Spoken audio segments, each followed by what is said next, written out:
There is a moment in organized crime more dangerous than a gunshot. Power inside the mafia rarely announces itself. It moves through implication, absence, and delay. A boss does not need to raise his voice to end a life. Approval alone is enough. When that approval is granted, the rest becomes procedure.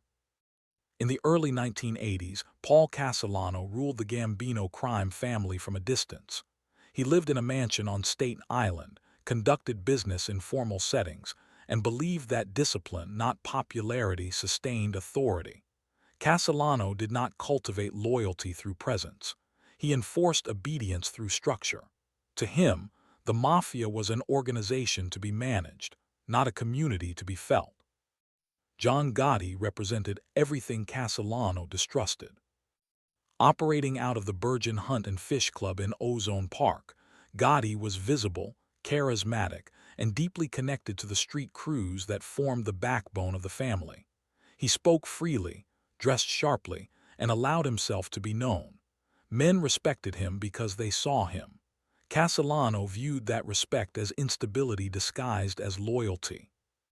Their conflict did not begin with threats or insults.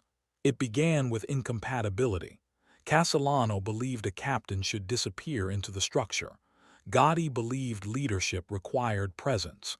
Neither man announced his position openly, but the friction was constant. As law enforcement pressure increased across New York, Castellano tightened control.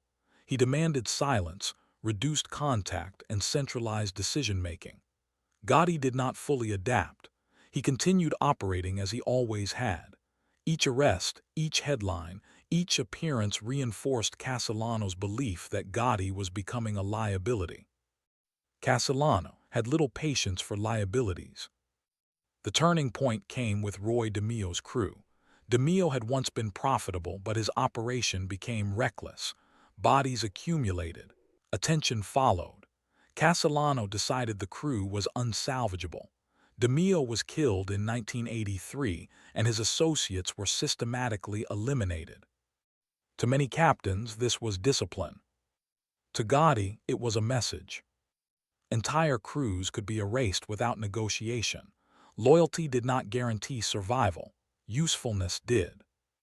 By 1985, Castellano's view of Gotti had hardened. Gotti was too visible, too admired, and too difficult to contain. Castellano did not confront him. Confrontation invites resistance. Instead, Castellano authorized a solution and allowed the organization to begin moving toward it. Gotti did not hear about the decision directly. That mattered. In the Mafia, information rarely travels in straight lines. It moves through trusted intermediaries, hesitation, and sudden distance. The first sign was absence. Messages went unanswered. Meetings stalled.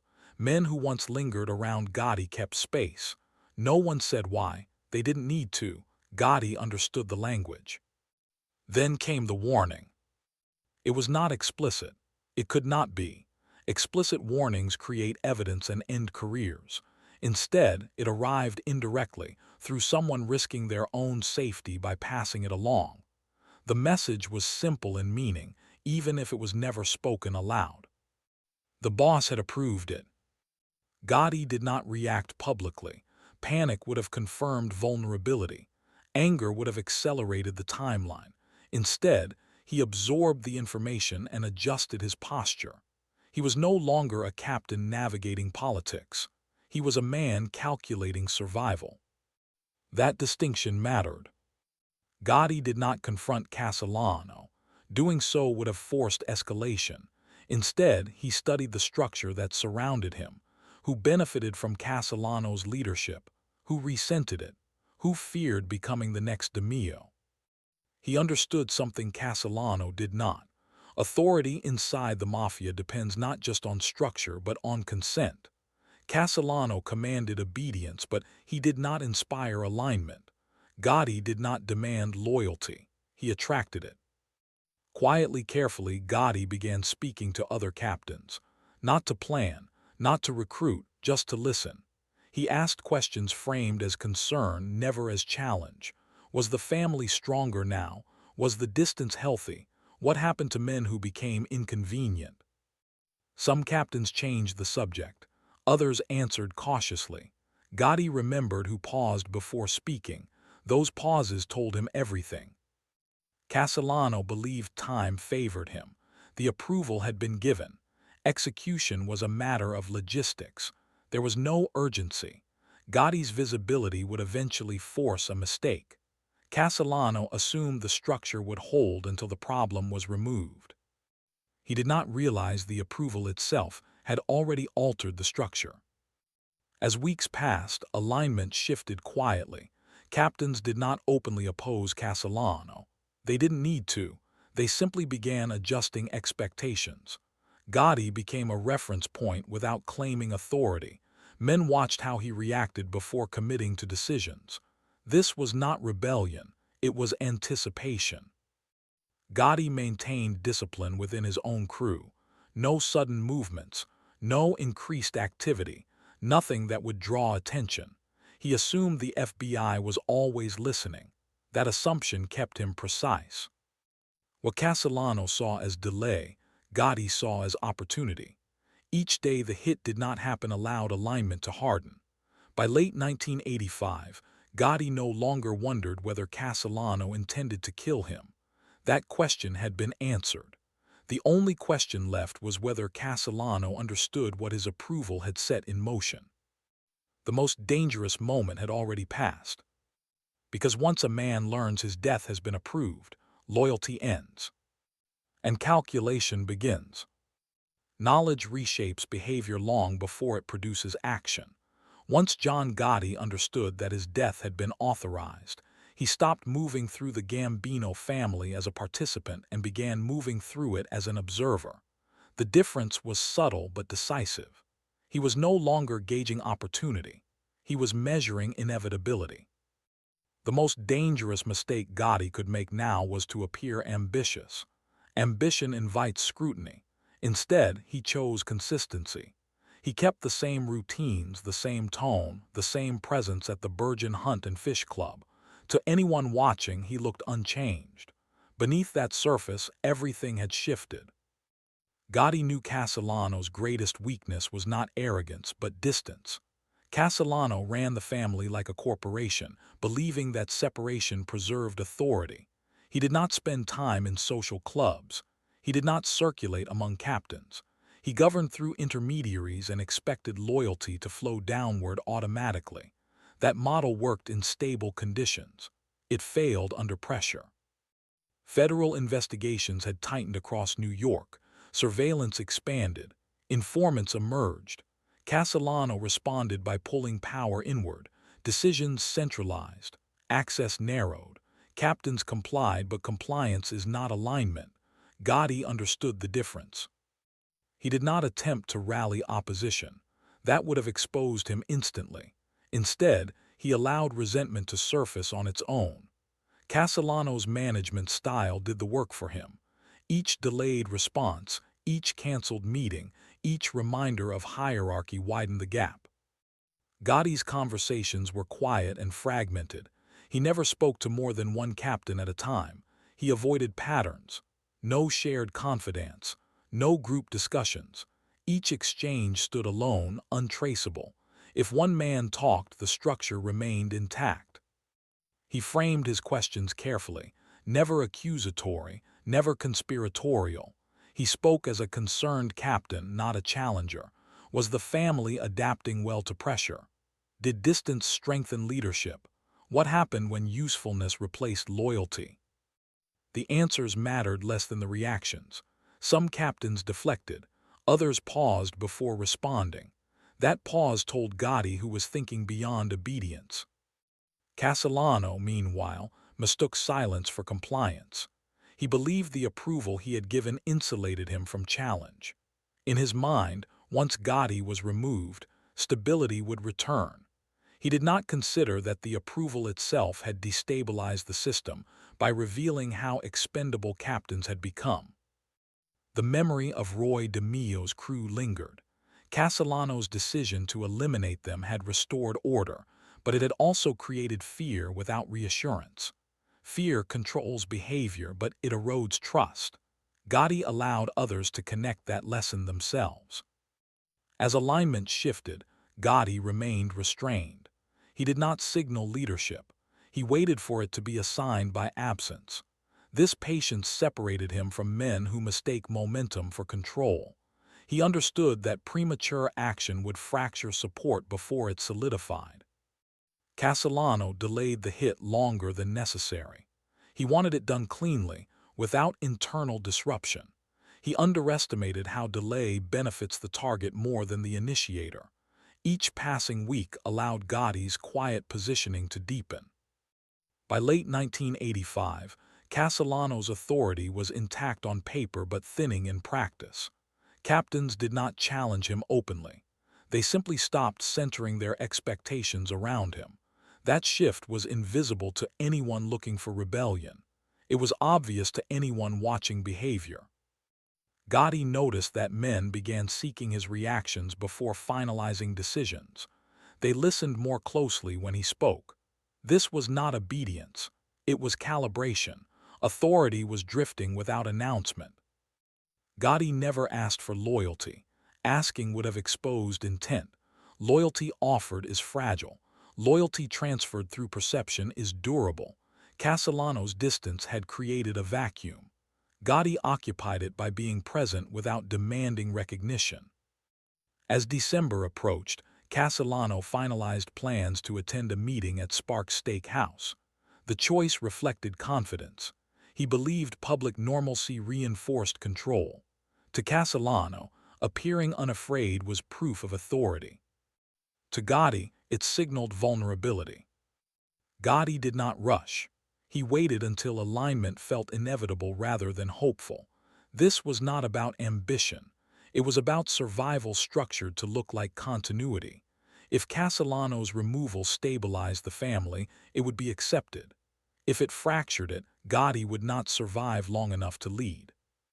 That calculation defined the final days before the hit. By the time Castellano arrived at Sparks, Gotti no longer needed to persuade anyone. The family had already adjusted internally. Castellano's authority existed formally, but its emotional center had shifted. The warning that reached Gotti months earlier had accomplished its purpose. It had transformed him from target into a planner without ever being spoken aloud. Castellano believed he was acting from a position of control. Gotti understood control had already moved.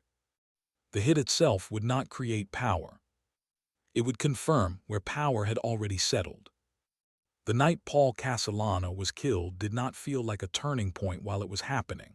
That was the point. It unfolded with the quiet efficiency of a decision already absorbed by the organization. By the time Castellano arrived at Sparks Steakhouse on East 46th Street on December 16, 1985, the family had already adjusted internally. The violence that followed did not create change. It confirmed it. Castellano arrived publicly without disguise, accompanied by his driver and underboss, Thomas Bilotti. He had no reason to believe he was walking into danger. From his perspective, authority remained intact. The approval he had issued months earlier had not yet produced consequences. To Castellano, delay meant control. What he did not see was how delay had worked against him. The men assigned to carry out the hit were not improvising. They were disciplined, insulated, and briefed with precision. There were no speeches, no ideological framing, no emotional language. This was not presented as rebellion. It was presented as resolution. The shooting was fast. Castellano and Bilotti were killed before they reached the restaurant entrance. The speed mattered. Prolonged violence invites chaos. Chaos invites questions. This ended before it could echo. What followed was more important than what happened in those few seconds. There was no immediate retaliation, no scramble for countermoves, no internal fracture. The silence that followed told the real story. In organized crime, silence after violence is confirmation. John Gotti was not at the scene. He did not need to be. His absence reinforced control rather than diminishing it. Leadership does not require proximity when alignment is already secured. Within hours, captains adjusted. No meeting was called. No declaration was made. The Gambino family did not need explanation. Castellano was gone and the organization continued to function. That continuity validated the act retroactively. Stability replaced outrage. The commission was not consulted in advance, a violation of Mafia protocol. But protocol only matters when enforcement is guaranteed. Castellano's own leadership style had weakened the informal bonds that might have protected him. Other families responded cautiously, not angrily. No one wanted instability. The lack of backlash signaled acceptance. Gotti emerged as boss without ceremony. He did not claim the position. He occupied it because no one contested it. Authority in the Mafia is rarely bestowed. It is recognized.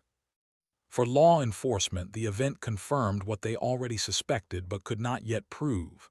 The FBI intensified surveillance immediately. Castellano had been difficult to penetrate because of his distance. Gotti was different. He was visible. He spoke freely. He trusted the loyalty around him. That trust became his vulnerability. Gotti embraced attention. He dressed sharply, appeared publicly, and allowed himself to be seen. This visibility reassured supporters and discouraged immediate internal challenge. Confidence projected authority. For a time, it worked. But visibility also clarified him as a target. Federal prosecutors adjusted strategy. They stopped chasing individual acts and began focusing on structure. The RICO statute allowed them to present patterns instead of isolated incidents. Conversations mattered more than commands. Context mattered more than orders. Gotti survived early trials, earning acquittals that reinforced his belief in his own insulation. Media attention followed. The nickname Teflon Don hardened into reputation. Each victory increased confidence. Each appearance increased exposure. What Gotti underestimated was endurance. Federal investigations do not need to win quickly. They only need to last longer than loyalty. Over time, pressure accumulated. Associates faced charges that loyalty could not resolve. The same calculus that once saved Gotti now confronted those around him. Survival over allegiance. Silence over honor. Sammy Gravano's decision to cooperate was not an anomaly. It was a consequence. Gravano did not dismantle the organization out of spite. He did it out of self-preservation. The logic was familiar. Gotti himself had once acted under the same pressure. With Gravano's testimony, the case against Gotti no longer relied on inference. Recorded conversations provided structure. Patterns replaced speculation. The confidence that once projected authority now provided context for conviction. In 1992, John Gotti was sentenced to life in prison. The visibility that had secured his power finalized his removal. The system adjusted again, as it always does. Looking back, the contrast between Castellano and Gotti reveals something fundamental about power inside organized crime. Castellano believed structure could substitute for presence. Gotti believed presence could substitute for structure. Both models worked temporarily. Neither endured. The warning that reached Gotti in 1985 remains the most important moment of this story. Not because it led directly to violence, but because it revealed how power actually moves. Decisions are made quietly. Authority depends on consent as much as command. Survival belongs to those who recognize when allegiance has already shifted. Gotti understood this before the hit. He forgot it afterward. True power does not announce itself. It avoids attention. It operates through alignment rather than dominance. The moment power becomes visible, it invites scrutiny from rivals, from subordinates, from the state. Castellano died believing structure would protect him. Gotti lived long enough to learn visibility would not. The Mafia did not end with John Gotti. It adapted. It always does. Power moved again, away from the spotlight, back into the quiet spaces where decisions are made without witnesses. And that leaves one final question. If power needs to be seen to survive, was it ever truly power at all? Because the most dangerous moment in organized crime is not the hit. It is the moment someone quietly learns it has already been approved and understands that everything after is just timing.